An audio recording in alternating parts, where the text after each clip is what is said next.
தெளிவாக பார்த்துடலாம் சனி சூரியன் காம்பினேஷன் என்ன பலனை தருகிறதுன்னு. சனி பகவானை பொறுத்த வரைக்கும் மக்களை குறிக்கக்கூடிய கிரகம், சூரியனை பொறுத்த வரைக்கும் அரசனை குறிக்கக்கூடிய கிரகம்.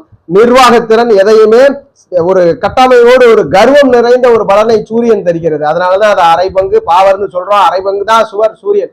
சனி பகவானை பொறுத்த வரைக்கும் எதையும் சகித்து கொள்ளக்கூடிய ஒரு கிரகம், சகித்துக்கிட்டு பயணப்படக்கூடிய கிரகம். அப்ப இந்த சனியும் சூரியனும் அந்த இடத்துல இணையும் பொழுது கண்டிப்பாக சில காரக முரண்பாடு வருது. எப்படி வருதுன்னா, தந்தையோட சில காலங்கள் பேசாத நிலை வருது, சில காலங்கள் தந்தையோட உறவு நிலையில இனிப்பா இல்லாமல் இருவருக்கும் கசக்கக்கூடிய நிலை வருது. அது எப்போ வருது அப்படின்னா, சுய ஜாதகங்கள்ல லக்னத்திற்கு 9ஆம் இடம் பாதிக்கப்பட்டவர்களுக்கு இயல்பாகவே இந்த சனி சூரியன் காம்பினேஷன் இருக்குன்னா தந்தையோட பேசுறதுல இல்ல தந்தையே இருக்க மாட்டேன்றார்.